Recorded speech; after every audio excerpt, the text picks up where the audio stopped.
Pagkatapos, mabilang ang sinasakay namin sa mga sakyang patungo sa Horizon Residence, Taguig. Pagdating sa Horizon Residence, dumidiretso kami sa basement upang maibaba ang nasabing basura at dalhin sa unit ni Congressman Saldico sa 56th floor sa nasabing lugar kung saan siya nakatira. Bago ibaba ang nasabing basura, ito ay bawas na.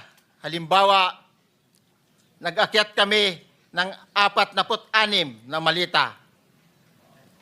Ibababa lamang namin ay 35 malita para i-deliver sa bahay ni House Speaker Martin Romualdez sa 43